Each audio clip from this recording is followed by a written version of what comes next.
Welcome to Illustrated Beards, brought to you by the Fantasy Shop, bringing you the best in comics and games since 1981. Tonight we are going to talk about Batman Volume 3, Death of the Family from DC Comics' New 52 initiative.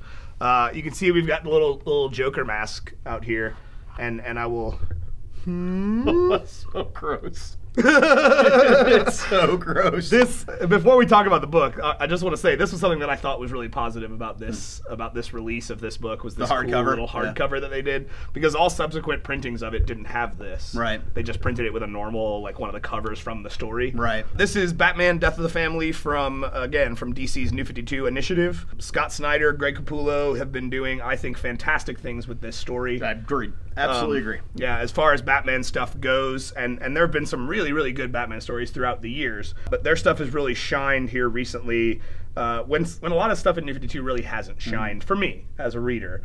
Really hasn't shined. That's why they're dumping a bunch of titles and starting a bunch of titles. Well, that's what you do. You look at your balance sheet and you say, these books aren't selling. They're canceled. Hey, here are books that might sell. Let's throw it at the wall and see what sticks. They did make that clear from the get-go that if things started to dip, they were going to cancel them. Yeah. But Batman has been going strong. Business, man. I get it. Yeah, Batman has been going strong right from the beginning. This is right now going on currently is a storyline called Endgame that also has the Joker in it. And what we've learned after reading this story and going into the new story is that this was just Act 1 of a story that really is going to be finished in Endgame. This was the story, well, Scott Snyder put it, this was the story of the Jester. And they really, I think, got that theme along, because his whole mantra in this story is that Batman's family is making him weak. That this is not the man he knew. This man is his king. He is his court jester. And he even goes so far as to get other villains involved and make a whole royal court for Batman with a big throne for him to sit on, which I thought was really funny and goofy. Well, and I think that the evolution of this story is excellent, and unlike Civil War, you can come to this book and you can say, I've seen the Batman movies, and I'm curious what the comic book universe is like. Right. I don't know who a lot of these characters are, but whatever. I know that they're the Bat family. Right. Having limited familiarity with the DC universe, you can come to this book and read it and enjoy it as a good story. Yeah. So much so that all of the accolades and great praise that Hush gets, which I think is very, very overrated as a book, I think that as far as quintessential Batman stories go, Death of the Family is one that absolutely stands on its own, makes sense, and should be in that list of must-read Batman stories, with Long Halloween and Year One, Dark Knight Returns, Dark Knight Returns, and of course Killing Joke, of course, which they reference a couple times in this with just a little bit of dialogue, little subtlety. There's even subtle references. I mean, his whole plan, his whole scheme throughout makes direct references to early battles that he had with the Batman, which I think was really clever on their part, because not only are you seeing that recycled in a different way, but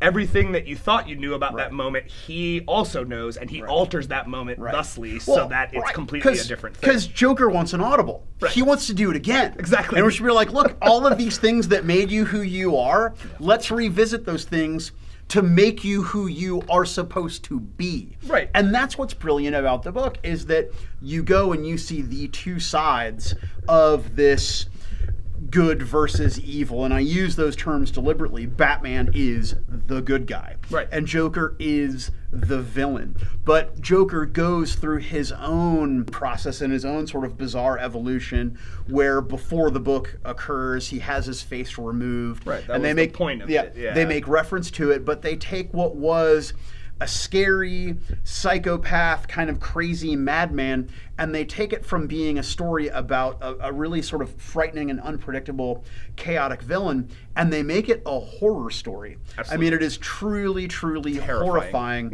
what the Joker is putting Batman through, and the psychological warfare with the Bat family. You really do get to see the Joker's point that, look, these people that you've surrounded yourself with Batgirl and Nightwing and Robin, the revolving door that is the Robin costume, and for God knows why they brought him back, Jason Todd.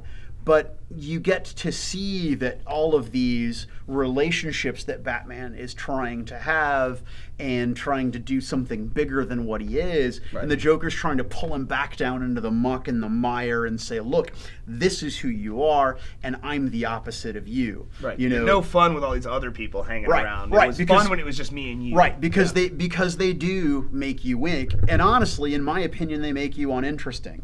I mean, the thing that and I'm going to get a little Civil War on you, what you did as far as implications, and reading between the lines, it's not about avenging his parents. You know, he wants to go out and he wants Gotham to be, he wants Gotham to be a certain way, right? Absolutely. And the Joker sees that, look, if Batman is going to go out and make Gotham be the thing that he needs to be, you know, if he doesn't have a sparring partner, well, then none of it works. He can't be Batman without me. Right, the Joker is absolutely the wrench in the formula. The chaos that he brings to Gotham is to disrupt the order that Batman brings to Gotham, and the order and chaos have been, you know, central themes of all the great Joker Batman stories. But it definitely comes across, I think, very well in this, because he makes a point to say that's why he's doing it. Right, you know, that what you've done, I don't like. I have to tear it down. Right. And I mean, this book just winds to a conclusion that is utterly terrifying in the moment. Right. And then there's a resolution for it, but yeah, I really do agree with you that this is one of the quintessential stories to read. And I have to say, I've read it twice. Yeah. I read it initially when it came out, and then I read it again in preparation for the show. And I have to admit, the first time I read it, I didn't get it. Like, I didn't really understand what Scott Snyder was trying to do. I didn't understand what he was getting at, and I was a little bit perturbed. And, you know, spoiler alert, you know, if you haven't read this book and you want to read this book, I encourage you, stop playing this right now. Go read the book, then come back. But when you have the family dinner, the banquet, and they're all there, and everybody has their bandages, and they're all covered in blood, and they're all terrified. You don't know what's under the silver domes and on the plates in front of each of them, and you as a reader, you're terrified, and then you see the big reveal, and that it's their respective visage staring back at them on these bowls of ice. But then everything comes to light, and he didn't cut off anybody's face. Right. And at first, it was all a joke. Yeah. At first, I was like, well, this is, I mean, come on, you know, here's this terrible, dark, bleak horror story. I mean, this practically Joker goes, you know, level 10 Saw, right? And it's terrifying. But then, you know, on the second read through, it dawned on me is that they don't matter. Right. They're so insignificant that taking the time and the effort to actually torture them in such a way to remove their faces is just, that's not what it's about. Right. What it's about, that's beneath him. Yeah. Well, it's about Batman. And I think that the greatest illustration of that is that when he's talking about having found the Joker's calling card in his cave and going to Arkham to confront the Joker about the card, and him just not seeing Bruce, because what was beneath the mask didn't matter. None of that matters. Is that the Batman? That's the thing. Right. And it's not even about the Joker needing the Batman. It's him trying to get through to the Batman. I love the way he calls him Bat-Man, not Batman, but Batman. Yeah. You know, but he's trying to get through to Batman, and that, look, this is what you need. This Gotham needs you, and I'm here to play my part to make you better. Right. You know? That's why he's the king. Right. And the Joker is his jester. Right. Yeah. And I'm here to tell you that ugly truth, that was the purpose of the jester, to entertain, but to also sugarcoat, or not sugarcoat, but basically ease bad news. I'm here to give you the bad news. The dude, you've become a big old wimp. Right. Well, it has long been speculated that the Joker does know that Bruce Wayne is Batman, but like you said, it doesn't matter. That's not the point. Right. In fact, because Bruce Wayne's the disguise. Right. One of my favorite references to that idea came from Kevin Smith's story that he wrote, Cacophony, that was a Batman Joker tale. It was a really good one. Yeah, that really good one. Well done. And there's a moment where the Joker's in the hospital and they've drugged him up so that he's not the insane man. He actually has a lucid moment. And Bruce comes walking into the hospital room with a briefcase in his hand. And the Joker just looks at him and then immediately looks away and says, I don't like this face. Go put the other one on. Because he knows. Right. But he doesn't care. That's not the person he wants to talk to. I don't care who you are. I care about the bat. This is a great representation of that, and I think this whole idea is something that Joker has done intentionally to sow seeds of doubt among his followers. I mean, and that in and of itself is a long con that the Joker's been playing on Batman, and I think that is fantastic. I love that idea. Right, and hearkening back to, you know, Death in the Family, the whole, you know, Joker kills Jason Todd, and, you know, going back to, well, not this isn't a death in the family, this is a death of the family, because, you know, my purpose is to, as the Joker, drive a wedge between you and between them. And here's the really, really great part that shows that Scott Snyder is such a flippin' genius. Like, if I could be 1/3 the writer he is. But at the end of the book, you know, Joker's succeeded, right? Yeah, he wins. Yeah, absolutely. Except Dick is on his bike, he's at the gates of Wayne Manor, and he's ready to go in, and he can tell on the phone that, you know what, I'm here, but Bruce doesn't need me to go in. Everything's going to be okay. And there's that moment where the people who don't know Bruce as well as they think they do, Dick Grayson. of all those people, the person who knows him best is Dick, and Dick's there at the manor outside the gate. He's there if Bruce needs him and knows that Bruce doesn't, and everything's going to be okay. Right. And that moment right there is such brilliant storytelling. Yeah, I mean, you have all the other characters, like you said, who don't know him as well, making excuses why they can't come, why they don't want to talk about it, you know, and we see the other end of that, and they're not doing anything. I mean, these are all just excuses. So yeah, I mean,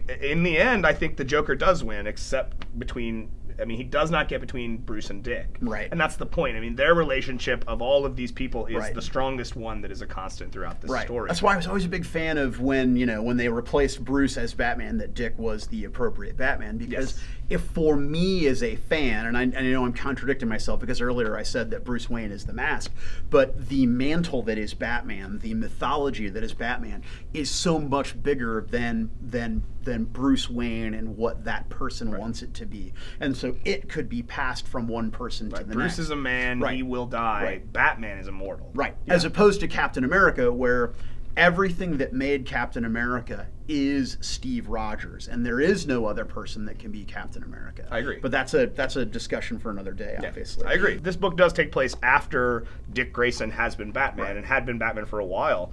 And yeah, I mean, he understands better than anybody else what it means to be Batman. Right. What that does to you, not only, you know, physically, the demands that it puts on you, but psychologically. Because that's what the Joker's, I mean, that's what the whole point of this story is about. He's not attacking him physically, he is attacking him psychologically. In that regard, I think he wins and does a great job. And I think not only is that amazing for this story, but the ramifications of what comes out of this leading into the new one, Endgame, I think are just fantastic. And there's, well, you know, I really want to talk about Endgame in a future episode, just so that we can get a part 2 to this. Right, because I actually I want. There's something. I'll wait till we're off camera because I don't want to spoil Endgame for the reader, or for the readers, or for the viewers, right? But there's a great moment. There's a great moment in here where Capullo hints to you, basically, he shows you, the reader, that the faces have not been removed. Earlier, Joker talks about how, you know, take the opportunity to blink now because you're not going to have your eyelids, and it's, you know, once the blood dries, yada yada, when he's talking to Harley about cutting off Harley's face. That was a brutal moment in the story. But if you're looking at it, toward the back of the book, when they have the reveal, Alfred takes the silver domes off the platters and it's everybody's face. Right before that, if you look at Barbara, she's got her eyelashes. That's subtle. I was like, very subtle. Yeah, he didn't take her face. Right. But I didn't catch that the first time. But going through knowing what had happened, I'm like, oh, that's cool. At the first time, I think you don't catch that because you're so involved in the horror that this moment is. Not only what this moment is, but the horror that's led to this moment. I mean, when Batman comes into Arkham, he's got the people dressed like Batman and the Joker, like ballroom dancing, and they can't stop because if they stop, they die. Yeah, they'll get electrocuted. They'll get electrocuted and die. You have an entire mural that Joker has made of the key moments between him and Batman as a relationship, made out of people. I mean, various people that are sewn together and then painted. I mean, it's just gruesomely terrifying. The thing that I really liked, though, is when Harley explains to Batman, look, dude, he's different. That's not my Mr. J. He has changed. Yeah. And that moment I thought was really, really good. And then, I mean, and you can have the argument, and Joker makes the argument to Batman about, why don't you just kill me? Look at all the lives you could have saved. Look at all the good you could do. And Batman's idea is that, well, I'm not going to kill you because killing you isn't right. And Joker's like, nah, that's not why you do it. Right. That's not why you do it. That's not why you refrain. If I'm not here to fight, then you can't be you. You have nothing without me. You cannot be the real you if you kill me. And now that's the true psychological damage for me that I would love to see further explored, is that Duty's absolutely right. Yeah. If I did something about the Joker, look at all these lives that I would save, but those lives don't matter compared to what it is that I need to do, that addiction that I have to feed. Oh yeah, Batman is absolutely addicted to his lifestyle. Right. Yeah, and he can't live without it at this point. That is probably the clearest example of Joker winning the day. And I honestly, there have been many stories that have touched on the idea, why don't you just let this man die? Why don't you kill this man? Why won't you take him out? But I think what this one does better than most is how he deals with that moment where that doubt comes in. He turns the tables on the Joker in that moment by telling him that all these years, all the years I've known you, everything that we've done, every battle that we've had, I did it. I figured out who you are underneath all that makeup. And the Joker is caught completely off guard by that because he didn't expect that mattered. Like, because it doesn't matter to him. It doesn't matter who's under that mask, even though he knows it's Bruce Wayne. That isn't an issue. And so it catches him completely off guard, and he's immediately on the defensive, like, shut up, you have no idea, you know. And Batman almost starts to whisper it in his ear, and that's when he panics and tries throws himself off of... Well, he tries to burn him with the acid flower, and Batman lets go of him, and he falls to his seeming death. Yeah. And it's such a beautiful moment. And again, just further proving Scott Snyder's brilliance is Joker literally gets the last laugh. Yeah, there was a moment that you don't get in this story that I would love to talk about. There was a moment with Harley Quinn that is a big revelation about the Joker and Harley's relationship, because what you were talking about how she doesn't see the same man that she used to know, the man she loves. He's not the same man. Aside from that moment where he tells her to cut off her face, and it's like when Ra's al Ghul comes back and he's a little crazy. Yeah, absolutely. The Lazarus Pit does that. The Lazarus Pit will make you a little crazy. But no, there's a moment, it happened in Suicide Squad, and it happens right after that moment between Harley and Batman, where they get into a fight, and he knocks her out, and she wakes up chained in a dungeon. And the Joker comes walking in. They're kind of going back and forth, and all of a sudden he makes a comment about the rest of the room. And the panel widens, and you see a bunch of skeletons and some decaying bodies dressed in Harlequin costumes. And he says to her, you were not the first. And you won't even be the last. And he starts to walk away to leave her in this dungeon to die with the rest of them. And she says, but I thought you loved me. And he just turns, oh, Harley, when did I ever say I loved you? And he just walks away. And it was a really brutal, just amazing moment you don't need to read this story and enjoy it, but it gives you a weird context about their relationship that you didn't get in this story. All you really get is her reaction to Batman about that's not the same guy. And that interaction between the two of them where he makes her think that he's going to carve her face off. Oh God, the whole thing.